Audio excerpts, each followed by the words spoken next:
अगर मैं आपसे पूछूं कि क्या आप पास्ट को देख सकते हैं, तो आपका सिंपल सा जवाब होगा कि नहीं, क्योंकि हमारे पास ना ही महाभारत के संजय जैसा दिव्य दृष्टि है और ना ही अभी तक इंसानों ने कोई ऐसी टेक्नोलॉजी को इजाद किया है जो समय में पीछे जाके बीती हुई घटनाओं को देख सके। लेकिन साउथ अमेरिका में पैसिफिक ओशन के नजदीक 1000 किलोमीटर पर फैला हुआ आटाकामा डेजर्ट में एक ऐसा आर्टिफिशियल आई को बनाया जा रहा है जो स्पेस में किसी भी चीज को इंसानी आंखों के मुकाबले 5200 टाइम्स ज्यादा नजदीक से देख सकती है। साथ ही इसकी कैपेबिलिटी इतनी होने वाली है कि यह स्पेस में 13.5 बिलियन साल पहले घटित घटनाओं को भी देख सकती है। लेकिन इसे जमीन के जिस हिस्से पर बनाया जा रहा है वहाँ इंसानी जिंदगियाँ ना के बराबर ही रहती है, जिस वजह से आटाकामा डेजर्ट का पूरा इलाका सुनसान और खाली ही है। धरती के इस खाली और सुनसान इलाके में भी साइंटिस्टों और इंजीनियर की टीम अपनी कड़ी मेहनत के दम पर एक ऐसे अजूबे को बना रहे हैं जो किसी मिराकल से कम नहीं है। चिली के आटाकामा डेजर्ट के बीचों बीच सी लेवल से 10,000 फीट ऊंचे पहाड़ के टॉप पर दुनिया के सबसे बड़े टेलीस्कोप के कंस्ट्रक्शन का काम चल रहा है। इस टेलीस्कोप से ली जाने वाली इमेज हबल टेलीस्कोप से ली गई इमेज के मुकाबले 15 गुना ज्यादा शार्प होगी। बट जमीन के इस रेगिस्तान और शुष्क इलाके में इस प्रोजेक्ट को कंप्लीट करना किसी चुनौती से कम नहीं है, क्योंकि आटाकामा डेजर्ट अंटार्कटिका के बाद दुनिया के सबसे शुष्क इलाकों में गिना जाता है और इस डेजर्ट के कुछ हिस्से तो ऐसे हैं जहां आज तक एक बूंद बारिश भी नहीं हुई है। लेकिन सबसे बड़ा सवाल ये है कि इस टेलीस्कोप के कंस्ट्रक्शन के दौरान इंजीनियर और इसके कंस्ट्रक्शन टीम को किन किन दिक्कतों का सामना करना पड़ा और कैसे यह टेलीस्कोप हमारे यूनिवर्स के सबसे पुराने गैलेक्सी, स्टार और प्लैनेट्स को ढूंढने में साइंटिस्टों की मदद करने वाला है। अगर आप कभी आटाकामा डेजर्ट घूमने जाते हैं तो आपको कुछ ऐसे नज़ारे यहाँ देखने को मिलेंगे जो शायद आपने जिंदगी में पहली बार देखे हों, क्योंकि इस रेगिस्तान के डेथ वैली में आपको मिलेंगे हजारों स्क्वायर किलोमीटर में नमक के मैदान और धुंध यानी फॉग से भरी हुई घाटियाँ जो दुनिया में आटाकामा डेजर्ट के अलावा कहीं नहीं पाई जाती है। भले ही ये रेगिस्तान अपनी सुंदरता से लोगों को अट्रैक्ट करती है, लेकिन किसी भी जिंदा जीव को जीवित रहने के लिए जो सबसे जरूरी है उसी की यहाँ कमी है, यानी कि पानी। आटाकामा डेजर्ट में पानी की इतनी कमी का कारण इसका लैंडस्केप है। इस रेगिस्तान का लैंडस्केप ही कुछ ऐसा है जिसकी वजह से यहाँ बारिश नहीं होती है। इस डेजर्ट की मिट्टी ऑक्सीडाइजिंग और लवणीय है और शुष्क वातावरण के साथ साथ ऊंचे ऊंचे पहाड़ इस जगह का एनवायरनमेंट ठीक मंगल ग्रह के एनवायरनमेंट जैसा बनाते हैं। शायद इसीलिए यूरोपियन स्पेस एजेंसी ने अपने मार्स रोवर की टेस्टिंग भी यहीं पर की थी। चिली के सबसे करीबी शहर से 130 किलोमीटर दूर और सी लेवल से 10,000 फीट ऊंचे इस पहाड़ पर बनाया जा रहा है टेलीस्कोप यूनिवर्स के उन दुनिया को देखने में इंसानियत की मदद करेगी जिसका एक्सपीरियंस इंसानों ने आज से पहले कभी नहीं किया। इतने बड़े और नामुमकिन से लगने वाले इस प्रोजेक्ट को बना रही है यूरोपियन सदर्न ऑब्जर्वेटरी, जिसे ईसो भी कहा जाता है, और इस टेलीस्कोप को एक्सट्रीमली लार्ज टेलीस्कोप या फिर शॉर्ट में ELT कह सकते हैं। हालांकि इसकी कंस्ट्रक्शन अभी पूरी नहीं हुई है और इसे बनकर पूरी तरह से तैयार होने में बहुत टाइम लगने वाला है, लेकिन इसके साइज को देखकर आप ये अंदाजा लगा सकते हैं कि इसका नाम एक्सट्रीमली लार्ज टेलीस्कोप क्यों रखा गया है। अगर एक कंपैरिजन के तौर पर बात करें तो यह टेलीस्कोप लीनिंग टावर और पीसा से भी 40% ऊंचा है। इस टेलीस्कोप में अब तक के किसी भी टेलीस्कोप में इस्तेमाल किए गए मिरर से ज्यादा बड़ा मिरर लगाया जा रहा है, जिसका डायमीटर 39 मीटर होगा। इतने बड़े मिरर को यूज करने का एक खास फायदा ये है कि ये मिरर इंसानी आंख से 10 करोड़ गुना ज्यादा रोशनी को कैप्चर कर सकता है, जो किसी भी दूसरे टेलीस्कोप के मुकाबले ज्यादा क्लियर इमेज खींचेंगे। लेकिन ये तभी संभव है जब इस पर एक डस्ट का छोटा पार्टिकल भी ना पड़े। इससे मिरर को बचाने के लिए टेलीस्कोप को एक स्टील की डोम से कवर किया जाएगा, जिसका वजन लगभग 6000 टन होगा। इस स्टील के डोम में 2 दरवाजे होंगे जिन्हें सिर्फ रात में खोला जाएगा। इस डोम की चौड़ाई इतनी है कि इसमें एक पूरा का पूरा फुटबॉल फील्ड को बनाया जा सकता है। इस टेलीस्कोप को नीचे की तरफ से इस तरह से बनाया जा रहा है कि यह 360 डिग्री पर रोटेट कर सके। लेकिन सोचने वाली बात यह है कि इस वीराने में इस नामुमकिन प्रोजेक्ट की शुरुआत कैसे की गई, वो भी पहाड़ की एक चोटी पर। इसको लेकर एसो के प्रोजेक्ट हेड का कहना है कि इस टेलीस्कोप के लिए आटाकामा डेजर्ट को चुनने के पीछे कई वजह है। इसमें पहला है कि इस टेलीस्कोप के लिए ऐसी जगह चाहिए थी जो शहर से बहुत दूर हो। इसके पीछे का कारण है लाइट पॉल्यूशन, क्योंकि रात के समय शहरों के ऊपर रोशनी होती है जो टेलीस्कोप द्वारा ली गई पिक्चर क्वालिटी को खराब कर सकता है। इस टेलीस्कोप को यहाँ बनाने का दूसरा कारण ये है कि आटाकामा डेजर्ट में 360 में से 320 दिन आसमान में बादल नहीं होते हैं, जो इसे परफेक्ट लोकेशन बनाता है स्पेस में दूर दराज के गैलेक्सी को देखने के लिए। लेकिन इस टेलीस्कोप के कंस्ट्रक्शन के लिए जिस पहाड़ को चुना गया था वो दूसरे पहाड़ों के मुकाबले ज्यादा नुकीला था, जिसे काटकर 7 फुटबॉल फील्ड जितना चौड़ा बनाना था। और इसके लिए कंस्ट्रक्शन टीम ने एक्सप्लोजिव की मदद ली और इस पहाड़ की चोटी में ड्रिल करके एक्सप्लोजिव की मदद से इस पहाड़ की चोटी को उड़ा दिया और फिर मिट्टी और पत्थर को हटाकर 7 फुटबॉल फील्ड जितने चौड़े मैदान को बनाकर तैयार कर लिया गया। लेकिन बहुत जल्द कंस्ट्रक्शन टीम को एक और दिक्कत फेस करनी पड़ी, जिसकी वजह से इस टेलीस्कोप की कंस्ट्रक्शन को 5 साल के लिए डिले करना पड़ गया। दिक्कत ये थी कि जिन एक्सप्लोजिव की मदद से पहाड़ के टॉप को उड़ाया गया था उसकी वजह से पहाड़ के कोर को काफी नुकसान पहुंचा था और पत्थरों में क्रैक्स पड़ गए थे, जिसकी वजह से जगह जगह से मिट्टी अंदर की ओर धंसने लगी थी और जब भी इन पत्थरों में मूवमेंट होता था तो नए सिंक होल बन जाते थे। अब इससे निपटने के लिए इंजीनियर और कंस्ट्रक्शन टीम ने जमीन के अंदर ड्रिल करके वाइब्रेशन की मदद से जमीन को स्टेबल किया। फाइनली कंस्ट्रक्शन टीम का ये आइडिया काम आया और वाइब्रेशन की वजह से जितने भी सिंक होल बने थे उन सारे सिंक होल को एक ही बार में भरकर पहाड़ के टॉप को फिर से समतल कर लिया गया। अब अगली परेशानी ये थी कि आटाकामा के इस रीजन में अर्थक्वेक्स का आना बहुत कॉमन है। इन अर्थक्वेक से टेलीस्कोप के महंगे पार्ट्स को बचाने के लिए फाउंडेशन और डोम के बीच कई हाइड्रोलिक शॉक ऑब्जर्वर्स लगाए गए हैं, जो अर्थक्वेक के झटकों को टेलीस्कोप के डोम और मिरर तक नहीं पहुंचने देंगे। फाउंडेशन को तैयार करने के बाद बारी थी इसके डोम को बनाने की।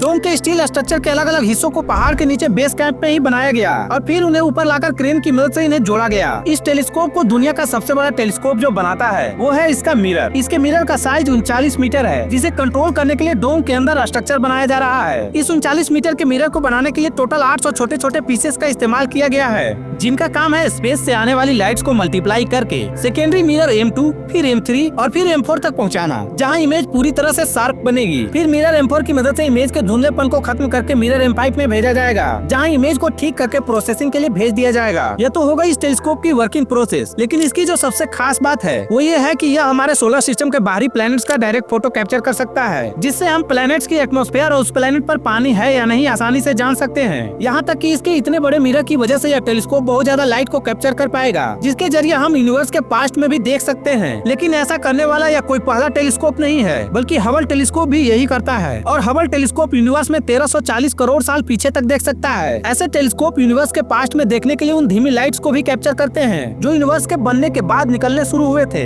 इस टेलीस्कोप का मिरर हबल टेलीस्कोप के मुकाबले ज्यादा बड़ा है, जिसकी वजह से यह यूनिवर्स में हबल के मुकाबले 10 करोड़ साल ज्यादा पीछे तक देख सकता है। लेकिन इसे बनने में अभी बहुत टाइम है और यह 2029 में बनकर तैयार होगा। बनकर तैयार होने के बाद यह सबसे बड़े सवालों का जवाब दे सकता है कि बिग बैंग के बाद एक्चुअली यूनिवर्स में पहले स्टार और गैलेक्सी का निर्माण कैसे हुआ, और क्या इस यूनिवर्स में हम अकेले हैं या किसी और प्लेनेट पर कोई और सिविलाइजेशन या लाइफ एग्जिस्ट करती है। वैसे आप इस बारे में क्या सोचते हैं नीचे कमेंट सेक्शन में जरूर बताइएगा, और वीडियो पसंद आया हो तो वीडियो को लाइक करके चैनल को सब्सक्राइब कर लीजिएगा।